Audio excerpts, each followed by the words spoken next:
அத்தியாயம் 40. அந்த போலீஸ் ஸ்டேஷனில் குற்றவாளிகள் வரிசையில் நின்று கொண்டிருந்தார்கள். ரம்யாவும் கவின் தங்கை ஜானுவும். இவர்கள் இருவரை தவிர மற்ற ஆடவர்களை உள்ளே போலீஸ் வெளுத்து கட்டி கொண்டிருந்தார்கள். சார், வலிக்குது சார் என்று அந்த ஆடவர்கள் கத்தும் சத்தம் கேட்டு ஜானு பதறினாள். உன் பேர் என்ன? ஜானு, அவள் அழுது கொண்டே சொன்னாள். ரம்யா சுத்தி வளைத்து கேட்காமல் நேரடியாக கேட்டாள். என்ன நடக்குதுங்க? ஹோம் பேக்ல எப்படி போதைப் பொருள் வந்துச்சு? அவள் அழுதாள். அவங்கள மாதிரி நீயும் அடி வாங்கணுமா? அவள் அழுது கொண்டே இல்லை என்றாள். அப்போ உண்மை சொல்லு என்றாள் ரம்யா மிரட்டலுடன். நான் வந்து என்றவள் திணறினாள். சொல்லு. அது நான் தான் கொண்டு வந்த. ரம்யா அவளை முறைத்தாள். நீ ட்ரக்ஸ் எடுப்பியா? அவள் பயந்து கொண்டே ஆமா என்றாள். எவ்வளோ நாளா? காலேஜ் சேர்ந்ததிலிருந்து. அவள் கன்னத்தில் பொளிரென்று ஒன்று வைக்க தோன்றியது அவளுக்கு. இந்த விஷயம் உன் அண்ணனுக்கு தெரியுமா? அவள் அழுதாள். அண்ணனுக்கு மட்டும் அது தெரிஞ்சா என்ன பொலி போற்றும். அண்ணா கிட்ட சொல்லிடாதீங்க என்று அவள் ரம்யா கையை பிடித்து கதறி அழுதாள். நான் உன் அண்ணன் கிட்ட சொல்ல வேண்டாம், ஊர் முழுக்க போலீஸே சொல்லிடும். அவள் ஒப்பாரி வைத்தாள். நீ ஒன்னும் தெரியாத பாப்பான்னு உன் அண்ணன் நினைச்சிட்டு இருக்கான். ஆனா நீ புள்ள பூச்சி மாதிரி இருந்துட்டு இவ்ளோ வேலை பார்த்திருக்க. போலீஸ் வரும்போதாவது என்கிட்ட கண்ணை காட்டியிருக்கலாம்ல. நான் காட்டுனேன், நீங்க தான் பார்க்கல என்றவளின் அப்பாவி முகத்தை பார்த்து அவள் நல்லவள் என நம்பி விட்டாள். அப்போ அன்னைக்கு ஹோட்டல்ல உனக்கு யாரும் ட்ரக் கொடுக்கல, நீயா ட்ரக் எடுத்துட்டு மட்டையாயிருக்க. அவங்க அதை யூஸ் பண்ணிக்கிட்டாங்க, அப்படித்தானே? அவள் பாவமாய் முகத்தை வைத்து கொண்டாள். இந்த பாவமான மூஞ்சியை பார்த்து தாண்டி நம்பி தொலைச்சிட்ட. என் புத்திய செருப்பாலே அடிச்சுக்கணும். அவள் ரம்யாவிடம் கெஞ்ச துவங்கி விட்டாள். அக்கா, நீங்க தான் எப்படியாவது என்னை காப்பாத்தணும் என்று கதறி அழுதவளை கண்டு அவளுக்கு என்ன செய்வதென்றே தெரியவில்லை. அந்த இன்ஸ்பெக்டர் இவர்களிடம் வந்தார். அவர் பெண் போலீஸ் தான். இப்பெல்லாம் அப்பாவி மாறி மூஞ்சிய வச்சுக்கிட்டு தான் எல்லா வேலையும் பண்றீங்க. போதைப் பொருள் மட்டும்தானா, இல்ல பிரார்த்தனை பண்றீங்களா? மேடம், பார்த்து பேசுங்க. ரம்யாவுக்கு சற்று கோபம் வந்தது. என்னடி பண்றதை பண்ணிட்டு பெரிய யோகிய சிகாமணி மாதிரி பேசுற என்று ரம்யா கன்னத்தில் ஒரு அறை விட்டார் அந்த போலீஸ். இதை கண்டு பயந்து போன ஜானு வாயை மூடி கதறி அழுதாள். ஒன்னும் தெரியாத பாப்பா போட்டாலாம் தாப்பா. உங்களுக்கு தெரியாம உங்க பேக்ல போதைப் பொருள் வந்துச்சுன்னு சொல்ல போறீங்களா? சொல்லுடி, வேற என்ன பிரார்த்தல் பண்றியா என்று ரம்யா முடியை கொத்தாக பிடித்தவர் வாய்க்கு வந்தபடி பேசினார். வேணா மேடம், தப்பா பேசுறீங்க.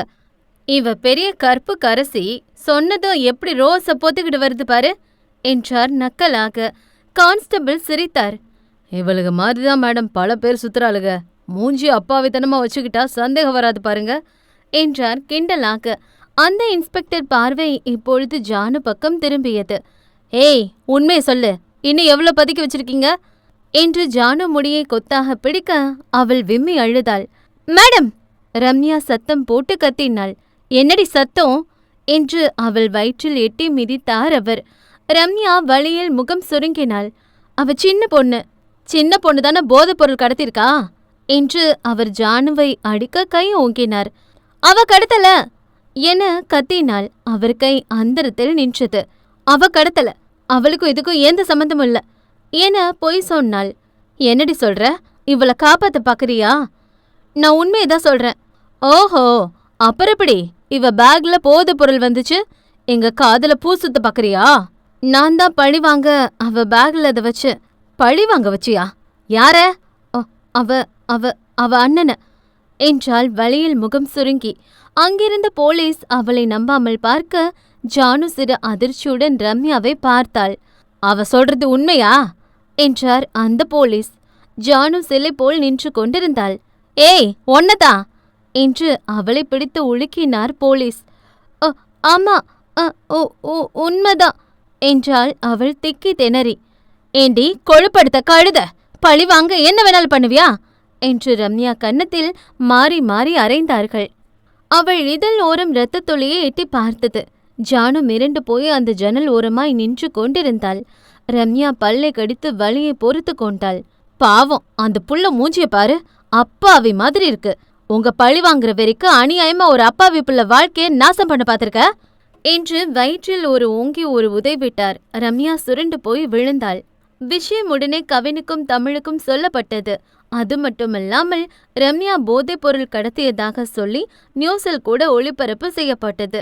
தமிழ் அப்பொழுதுதான் வேலையெல்லாம் முடிந்து வீட்டிற்கு வந்திருந்தாள்.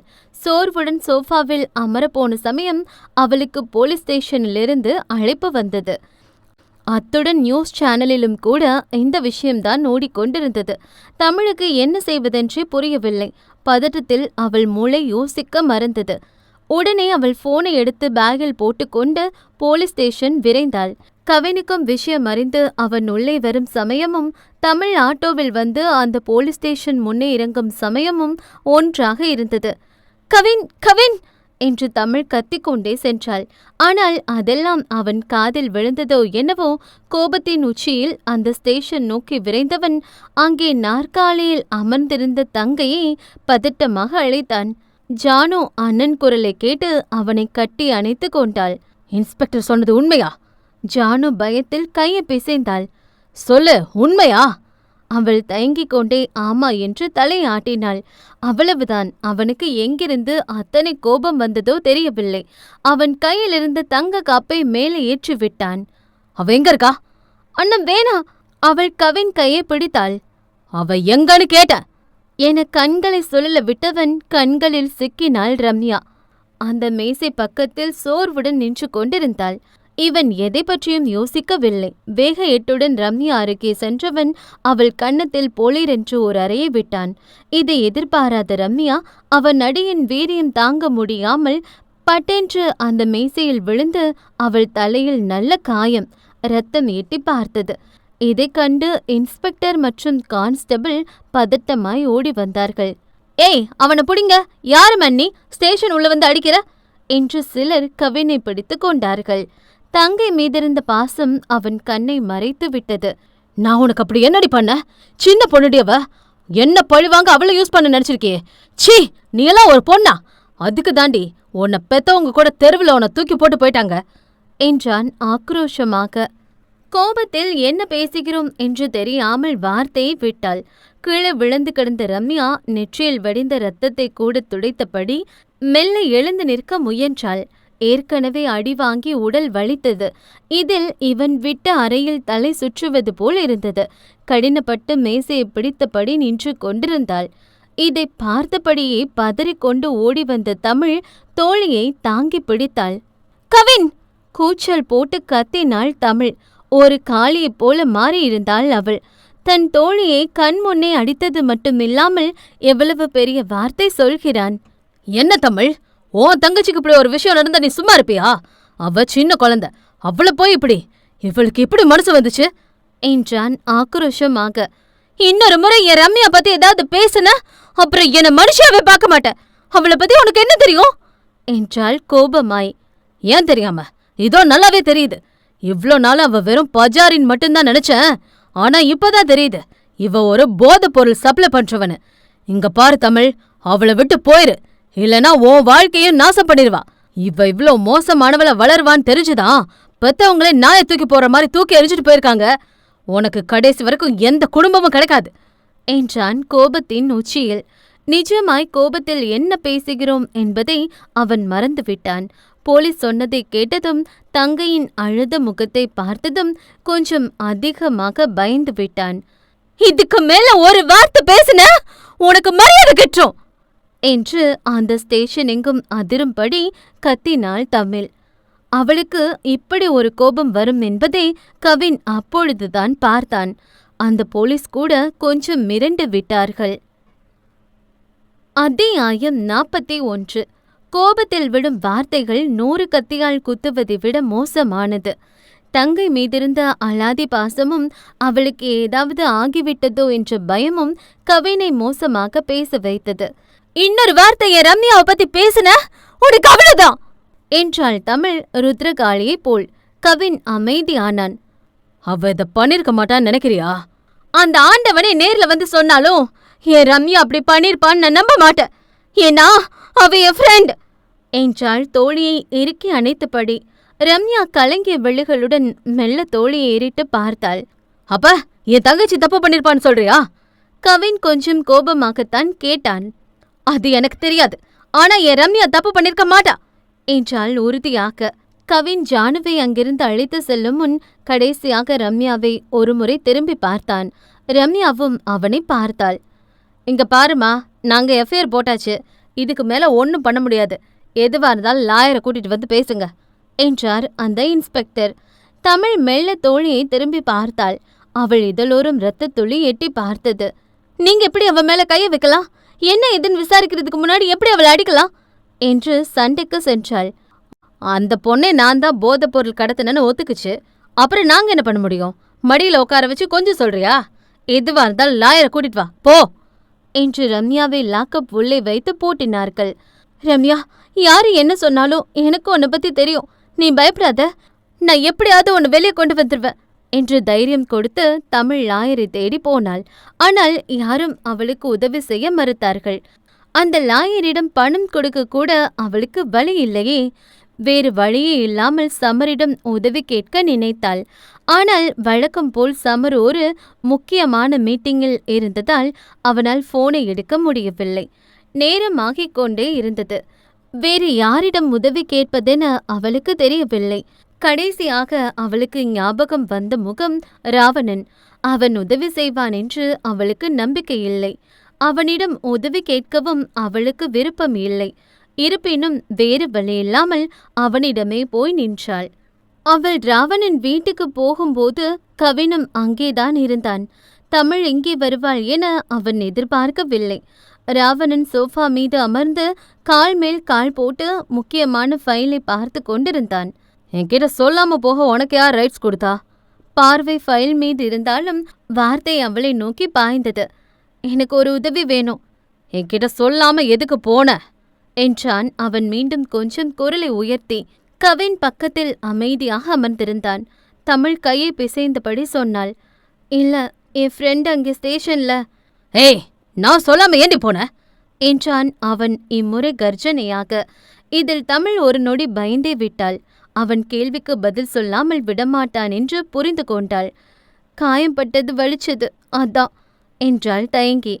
அப்படின்னா என்கிட்ட பெர்மிஷன் வாங்கிட்டு தானே போயிருக்கணும். ஆமே ரைட்? தமிழ் உதடை கடித்து ஆமா என்று தலையாட்டினாள். நீ பண்ண தப்புக்கு உனக்கு 2 நாள் சம்பள கட் என்றான் ஃபைலில் சைன் பண்ணி நீட்டியபடி. கவின் அந்த ஃபைலை வாங்கினான். மச்சான், நான் சொன்னதை மறந்துடாத.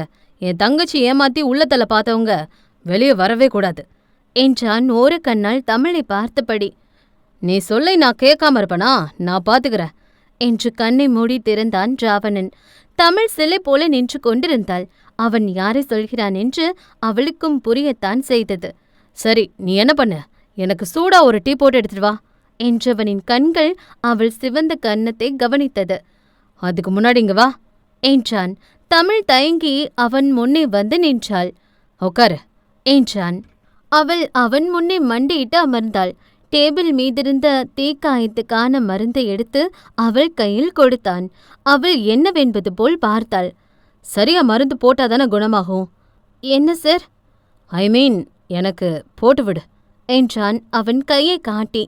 தமிழ் அவனுக்கு ஆயின்மெண்ட் போட்டு விட்டாள். அப்படியே உனக்கும் போட்டுக்கோ. தமிழ் அவனை நிமிர்ந்து பார்த்தாள். இத சாக்கா வச்சுதானே லீவ் போட பாக்குற? சோ சீக்கிரம் சரியானாதான் நீ லீவ் போட மாட்ட. அவள் பட்டும் படாமலும் அவசரமாய் அந்த ஆயின்மெண்ட்டை போட்டுக்கொண்டாள். ஏய் இரு என்றவன் அந்த ஆயின்மெண்ட்டை வாங்கி மெல்ல அவளுக்கு போட்டு விட்டான். ஆ என அவள் வழியில் சினுங்கினாள். இப்ப போய் போட்டு வா என அவன் வேலையில் கவனமானான். தமிழ் அவசரமாக அவனுக்கு டீ போட்டு வந்து கொடுத்தாள். என் ரூம்ல ரெட் கலர் ஃபைல் இருக்கும், எடுத்துட்டு வா. அவள் எடுத்து வந்து கொடுத்தாள். சரிண்ணா. ஏசி இன்க்ரீஸ் பண்ண அவள் செய்தாள். சரி, என் ஃப்ரெண்ட் கை ரொம்ப வலிக்குது, பிடிச்சு விடு. அவள் பிடித்து விட்டாள். அப்படியே தோழியை பற்றி சொல்ல முயன்றாள். நீ அந்த பேப்பர் எடுத்துட்டு வா. அவள் எடுத்து வந்தாள். நான் சொன்ன மாதிரி எழுது. அவள் எழுதி கொடுத்தாள். அவன் ஒவ்வொரு முறை சொல்ல வரும் பொழுதும் அவன் ஏதாவது சொல்லிக்கொண்டே இருந்தான். அந்த பவுல் இந்த பக்கமா கொஞ்சம் தள்ளிவை. தமிழின் பொறுமை எல்லை கடந்தது. அந்த கண்ணாடி பவுலை தூக்கி போட்டு உடைத்தாள். அது மார்பிள் தரையில் பட்டு சில்லு சில்லாக உடைந்து நொறுங்கியது. இந்த சத்தம் கேட்டு அவன் மெல்ல அவளை நிமிர்ந்து பார்த்தான் ஒருவித திமிருடன். நீ உடைச்ச பவுல் விலை என்ன தெரியுமா? 10 lakhs. ஒரு உயிரை விட இதான் உங்களுக்கு முக்கியமா? எஸ், எனக்கு பணம் தான் முக்கியம். அந்த பணத்தால தான் நீ அங்கே நிக்கிற, நான் இங்க உட்காந்துருக்கேன் என்றான் நக்கலாக. சரி, நீங்க பெரிய ஆளுதான், நான் ஒத்துக்கிறேன். அவன் இதழ் நக்கலாய் விரிந்தது. அதுக்குள்ள ஒத்துக்கிறியா? நான் உன்கிட்ட இருந்து இன்னும் எதிர்பார்த்தனே என்றான் கழுத்தை ஒரு மாதிரி அங்கும் இங்கும் வளைத்து. அவள் கையெடுத்து கும்பிட்டாள். உங்களை கெஞ்சி கேட்குறேன், எனக்காக இந்த ஒரு முறை உதவி பண்ணுங்க. என் ஃப்ரெண்டு ஒரு பெரிய ஆபத்தில் இருக்கா. அவளை போலீஸ் பிடிச்சிட்டு போயிடுச்சு. ஓஹோ, கவின் சொன்ன அந்த போதைப்பொருள் கேஸா? என் ஃப்ரெண்ட் அப்படிப்பட்டவ இல்லை. அதனால தான் கவினை கழுத்தை நெரிச்சு கொலை பண்ண ட்ரை பண்ணாலோ? அதுவும் நான் நினச்சி அவ ஏதோ கோபத்தில் அப்படி பண்ணிட்டா. அதே கோபத்தில் போதைப் பொருளை வித்திருக்க மாட்டான்னு என்ன நிச்சயம்? என் ரம்யா அப்படி பண்ண மாட்டா என்றாள் கண் கலங்கி. Friendship nice. வெல், இப்போ நீ என்ன சொல்ல வர? என் ரம்யாவை எப்படியாவது காப்பாத்துங்க. ராவணன் இருக்கையிலிருந்து எழுந்தான். அவன் பேன் பாக்கெட் உள்ளே கைவிட்டபடி அவளை நோக்கி நடந்து வந்தவன் அவளை நெருங்கி வந்து நின்றான். அதாவது என்னை கொன்னே தீரணும்னு வெறியில சுத்துற ஒருத்திய காப்பாத்த சொல்லி என்கிட்டே வந்து கேட்குற, அப்படித்தானே? தமிழ் தயக்கமாக கையை பிசைந்தாள். சார் ப்ளீஸ் என்றாள் கண்ணீருடன். நான் ஒரு மேட்டர் சொல்லவா? இந்த ராவணன் நல்லவன் இல்லதான், தப்பானவன் தான். ஆனா தப்பானவங்களுக்கு எனக்கு உதவி பண்ண மாட்டான், புரியுதா? சார், உன் டைம் முடிஞ்சிடுச்சு, இப்போ நீ வெளியே போலாம் என்றான் வாசலை கை காட்டி. Sir please. உன்னை வெளியே போன்னு சொன்ன என்று கையை காட்டியவன், நாளைக்கு சீக்கிரமே வந்துடு என்றான் சிறு புன்னகையுடன். தமிழ் அவனை கேவலமாக ஒரு லுக்கு விட்டு சென்றாள். தமிழுக்கு என்ன செய்வதென்றே புரியவில்லை. உதவிக்கு யாரும் இருப்பது போல் தெரியவில்லை. உதவக்கூடியவனும் உதவ முன்வரவில்லை. தங்களுக்கு மட்டும் ஏன் இவ்வளவு கஷ்டம் என்று உடைந்து போனவள் அந்த கோவில் சன்னிதானத்தில் மண்டியிட்டு அழுதாள். 1000 பேர் சொன்னாலும் என் ரம்யா அப்படி ஒரு தப்பு பண்ணிருக்க மாட்டான்னு நான் நம்புறேன். அவ நல்லவ, தயவு செஞ்சு எங்களுக்கு உதவி பண்ண, என் ரம்யாவை காப்பாத்து என்று கண்ணீர் விட்டு அழுதவளை கண்டு அந்த கோவிலில் இருந்தவர்களே ஒரு நொடி கவலைப்பட்டு சென்றார்கள். அத்தியாயம் 42. அந்த போலீஸ் ஸ்டேஷன் முன்னே உடைந்து போய் அமர்ந்திருந்தாள் தமிழ். யாரேனும் தங்களுக்கு உதவி செய்ய மாட்டார்களா என்று சிறுதுளி நம்பிக்கையோடு அமர்ந்திருந்தவளின் முன்னே வந்து நின்றான் ஒருவன். தமிழ் மெல்ல நிமிர்ந்து பார்த்தாள். வெள்ளை சட்டை மற்றும் பிளாக் பேண்ட் அணிந்து நின்றவனைக் கண்டு அவள் கண்கள் இரண்டும் விரிந்தது. அசோக் என்றால் உதடு துடிக்க. அசோக், தமிழ், ரம்யா மூவரும் சிறு வயதிலிருந்து ஒன்றாய் படித்தவர்கள். ஆனால் சிறு பிரச்சனையால் அசோக் 12th படிக்கும் பொழுது வேறு ஸ்கூல் சென்று விட்டான். அத்துடன் அவன் தொடர்பு அவர்களுக்கு கட்டாகி போனது. இத்தனை வருடங்களுக்கு பின் இப்பொழுதுதான் அவனை பார்க்கிறாள். நீ எப்படிடா இருக்க? அதெல்லாம் அப்புறம் பேசிக்கலாம் தமிழ். நான் இப்போ ஹைகோர்ட் லாயர்கிட்ட ஜூனியரா இருக்கேன். நியூஸ் பார்த்தேன், அது ரம்யா தானே? தமிழ் உதட்டை கடித்து ஆமா என்றாள். அவ அதை பண்ணாளா? அவ கண்டிப்பா பண்ணிருக்க மாட்டா. அது அவ சொல்வாளா? தமிழ் மௌனமானாள். அவ திருந்தவே மாட்டாளா? இன்னும் அப்படித்தான் இருக்கா என்றவனுக்கு கோபம்தான் வந்தது. இப்ப என்ன பண்றது அசோக்? இப்ப நம்ம ஜாமீன் மட்டும்தான் எடுக்க முடியும். அவ அதை பண்ணல, நம்ம ப்ரூவ் பண்ணணும் என்றான். பின் ஜாமீன் எடுக்க தேவையான ஏற்பாடுகளை செய்து அசோக் அவளை வெளியெடுத்தான். ரம்யாவை கட்டி அணைத்தாள் தமிழ். ஷா என்று வலியில் முகம் சுருங்கினாள் ரம்யா. ரொம்ப வலிக்குதா? மாடு மாதிரி அடிச்சிருக்காங்க என்று மெல்ல தோழி கன்னத்தை வருடி கொடுத்தாள். அசோக் ஃபார்மாலிட்டிஸ் எல்லாம் முடித்து வெளியே வந்தான். அசோக்கை கண்டு முகத்தை திருப்பிக் கொண்டாள் ரம்யா. ரொம்ப தேங்க்ஸ் அசோக், சரியான நேரத்தில் உதவி பண்ணிருக்க. இது ஜஸ்ட் டெம்பரவரி தான் தமிழ். சீக்கிரமே உண்மையான போதைப்பொருள் கும்பலை நம்ம கண்டுபிடிக்கணும் என்றான் ரம்யாவை ஓரக்கண்ணால் பார்த்தபடி. அவகிட்ட என்ன நடந்துச்சுன்னு கேளு. அடுத்தவங்களுக்கு உதவுறது தப்பு இல்லை, ஆனா அதுக்கு முன்னாடி அவளை பத்திரமா பார்த்துக்க சொல்லு. நான் இப்போ கோர்ட்டு போகணும், நம்ம நைட்டு பேசலாம் என்று அசோக் கிளம்பி விட்டான். ரம்யாவுக்கு மெடிக்கலில் ஒரு ஊசி போட்டுவிட்டு அவளை வீட்டுக்கு அழைத்து சென்றாள் தமிழ். தெருவில் இருந்த அத்தனை பேரும் இவர்களை தான் வேடிக்கை பார்த்தார்கள். அவளை சோஃபாவில் அமர வைத்தவள் அவளுக்கு சூடாய் பாலும் பன்னும் கொண்டு வந்து ஊட்டி விட்டாள். ரம்யா அவளை தான் உற்று பார்த்து கொண்டிருந்தாள். தமிழ், சொல்லுடி. யாருமே என்னை நம்பல, நீ மட்டும் ஏன் நம்பின? ஏன்னா என் ஃப்ரெண்டு பத்தி எனக்கு தெரியும், அவ நல்லவ. ரம்யா மெல்ல கண்களை மூடி திறந்தாள். அவ தங்கச்சி மேல எவ்வளோ பாசம் வச்சிருக்கான் பாத்தியா? இந்த மாதிரி ஒரு அண்ணா கிடைக்க ஜானு கொடுத்து வச்சிருக்கணும்ல. தமிழ் தோழியை முறைத்தாள். அவன் உன்னை அடிச்சான், நீ தப்பானவன்னு சொல்றான். அவனை பெருமையா பேசுறியா? நான் அவனுக்காக பேசலடே, அவன் பாசத்தை பத்தி தான் பேசுறேன். ஆனா என்ன ஒரு வார்த்தை சொன்னதும் உனக்கு எவ்வளோ கோபம் வந்துச்சு பாரு. அவ்வளோ பாசமாய மேல என்று தோழியின் கன்னத்தை பிடித்து கிள்ளினாள். எப்போ பாரு ஏதாவது ஒரு பிரச்சனையில போய் சிக்கிக்கிற. இது என்ன பிரச்சனை? ரம்யா ஒரு பெருமூச்சு விட்டு சொன்னாள். Janu drug addict Tamil. தமிழ் முகம் மாறியது. நிஜமாதான் சொல்றியா? ஆமா, அவ தான் பேக்ல அந்த பொருளை வச்சிருந்தா. பின்னையே நீ எதை வச்சிருந்தன்னு சொன்ன? அவ சின்ன பொண்ணு தமிழ். பேப்பர் நியூஸ்னு அவ போட்டோ வந்தா அவ வாழ்க்கை நாசமா போகும். அப்போ உன் வாழ்க்கை? நான் அனாதடி. என்னை பத்தி தெரிஞ்சு கவலைப்பட யாரும் இல்ல. ஆனா அவ அப்படி இல்லையே. பாத்தியா, அவளுக்கு ஒண்ணுனா துடிக்க ஒரு அண்ணன் இருக்கான். அவ பேரு நியூஸ்ல வந்திருந்தா அவ வாழ்க்கை கேள்விக்குறி ஆயிருக்கும். மெச்சூர் இல்லாத பொண்ணு. சரி, கவின் கிட்ட உண்மையை சொல்லிருக்கலாமே. சொன்னா அவன் நம்பியிருப்பானா? அதோட அவ சொல்லக்கூடாதுன்னு அழுது கெஞ்சினா. இது ரொம்ப காம்ப்ளிகேட்டட். அவன் கோவத்துல ஏதாவது சொல்லி அந்த பொண்ணு தப்பான முடிவு ஏதாவது எடுத்தா எல்லாமே கெட்டு போயிடும். அதனால்தான் நான் சொல்லல. தமிழ் தோழியின் காயத்துக்கு மருந்து போட்டாள். நீ ரொம்ப நல்லவ ரம்யா. ஆனா இன்னொரு முறை அனாதன்னு சொல்லாத. உனக்காக எப்பவுமே நான் இருக்கேன். நான் இருப்பேன். புரியுதா? செய்யாத தவறுக்காக தண்டனை அனுபவிப்பது இருவருக்கும் பழகி போனது போலும். ரம்யா பேர் நியூஸ் முழுவதும் வந்துவிட்டது. ஆகவே ரம்யாவை கம்பெனியை விட்டு தூக்கிவிட்டார்கள். இது போதாது என அடுத்த கட்டமாக ஓனர் வேறு வீட்டை விட்டு இருவரையும் காலி பண்ண சொன்னார். தப்பா எடுத்துக்காதீங்க. உங்களை பக்கத்துல வச்சிருக்க எல்லாரும் பயப்படுறாங்க. சின்ன பசங்க இருக்க வீடு. நாளை பின்ன ஏதாவது தப்பா நடந்துரும்னு பெத்தவங்க பயப்படுறாங்க என்றார் அவர் தயங்கி தயங்கி. எங்கே அவள் போதையில் எதையாவது எடுத்து அடித்து விடுவாளோ என்ற பயம் அவருக்கு. ரம்யா இதழ் மெல்ல சிரித்தது. சரி, நாங்க காலி பண்ணிடுறோம் என்றாள். வேலையும் இல்லை, தங்குவதற்கு வீடும் இல்லை. என்ன செய்வதுன்னு தெரியாத சூழலில்தான் மீண்டும் அசோக் அவர்களுக்கு உதவி செய்தான். உங்களுக்கு ஓகேனா சொல்லுங்க. என் வீட்டுக்கு மேல ஒரு வீடு காலியாதான் இருக்கு. நீங்க அங்கேயே தங்கிக்கலாம் என தயங்கிக் கொண்டே சொன்னான். அவர்களுக்கு இது பெரிய உதவி. ஆனால் ரம்யா தான் அதை ஏற்க மறுத்தாள். வேணாண்டி, அது அவன் வீடு வேற. ரம்யா, இப்ப நமக்கு வேற வழி இல்ல. ப்ளீஸ் கொஞ்சம் அட்ஜஸ்ட் பண்ணிக்கோ.